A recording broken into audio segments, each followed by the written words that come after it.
요통의 침치료 처방 한 가지를 더 보시도록 하겠습니다. 요통의 요인 중에서 추간판 탈출증은 척추가 한쪽이 눌리거나 주저앉음으로써 디스크가 밀려나와 한쪽 신경을 누름으로써 통증이 유발되는 것이라고 그랬고요. 척추관 협착증은 척추관 속에 있는 V자 인대가 비대해지거나 비후해져서 신경을 압박함으로 통증이 유발된다고 그랬습니다. 원인 자체가 좀 다르죠. 증상을 보면은 디스크는 허리를 숙이면 통증이 심해지고 허리를 뒤로 젖히면 완화된다고 그랬습니다. 그리고 앉거나 허리가 눌리면 통증이 심해지고 걸으면 완화된다고 그랬습니다. 그와 반대로 척추관 협착증은 주저앉으면 통증이 완화되는데 걸으면은 통증이 점점 심해지고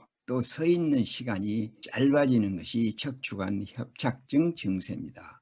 그리고 통증 부위를 보면은 디스크는 주로 척추 한마디에서 통증이 나타나고 한쪽 다리에 통증이 있거나 저린 데 비해서 척추관 협착증은 척추 여러 마디에서 나타나기 때문에 한쪽이나 양쪽 다리에 통증을 느끼는 것이 척추관 협착증입니다. 추간판 탈출증 디스크는 척추 위에 추간판이 이쪽 척추에 눌려서 한쪽으로 이렇게 삐져나오면서 신경을 자극하는 것이 디스크고, 척추관 협착증은 척추관 속의 V자 인대가 비대해지거나 비후해져서 척수신경을 압박해서 통증이 나타난다고 그랬습니다. 그래서 이 두 병증을 볼 때에 한의학을 하는 사람들은 디스크가 한쪽이 눌렸다는 얘기는 척추가 똑바르지 않다는 얘기고, V자 인대가 두꺼워졌다는 얘기는 인대의 관리가 잘못되었거나 환자의 자세가 잘못되었다고 생각을 하고, 삐뚤어진 척추를 똑바로 해줌으로써 그 통증을 사라지게 하는 것이 침이라고 보시면 되겠습니다. 그렇다면은 이 척추가 삐뚤어지지 않고 똑바로 되게 해주는 것은 무엇이고, 또 인대가 비대해지거나 비우해지지 않게 해주는 것은 무엇인가를 생각해 보면은 우리 한의학에서는 근을 주관하는 것은 간입니다. 간주 근건, 근건을 주관하는 간을 잘 관리해주고 다스려줌으로써 척추가 올바른 자세로 삐뚤어지지 아니하고 척추관 속의 인대를 잘 관리할 수 있겠구나 하는 안목을 가지고 침을 하시면 될 것으로 생각합니다.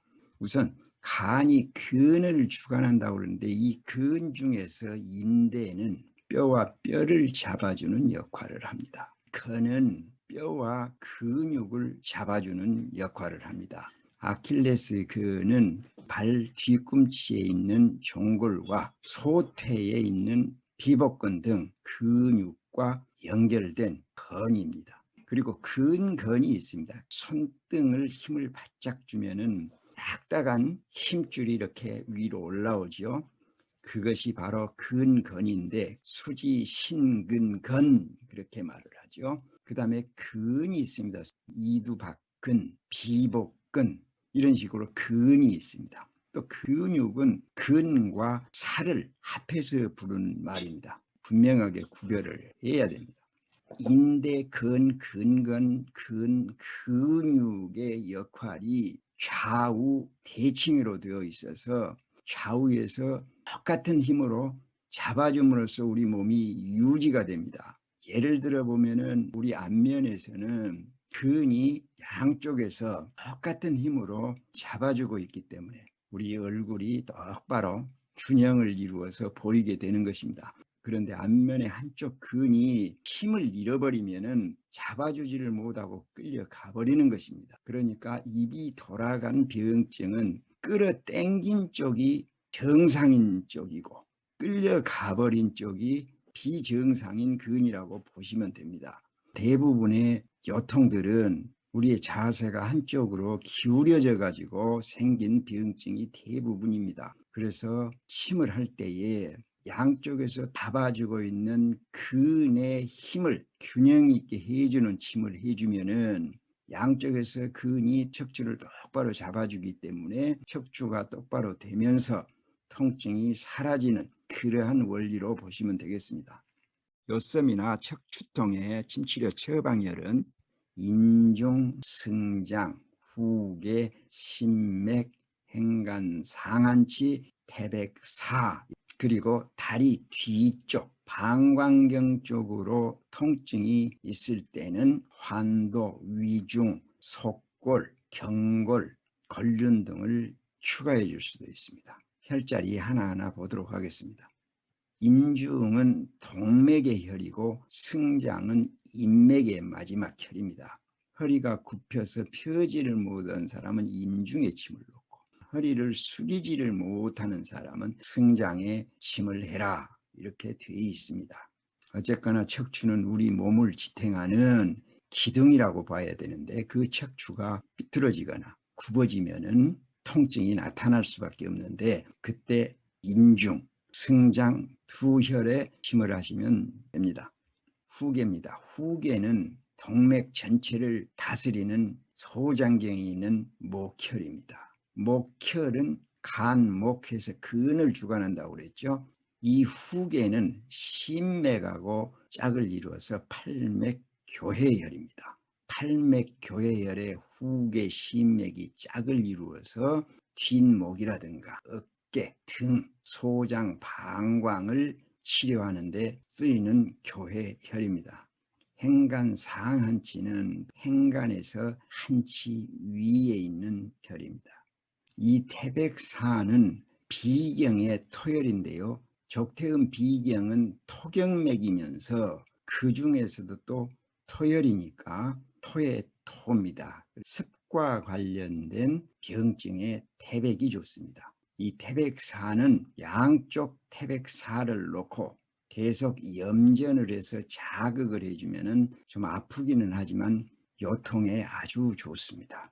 그 다음에 추가해 줄 수 있는 혈들인데요. 특히 다리 뒤쪽 통증이 있을 때는 환도가 좋습니다. 환도는 세치로 깊이 넣어주는 것도 괜찮습니다.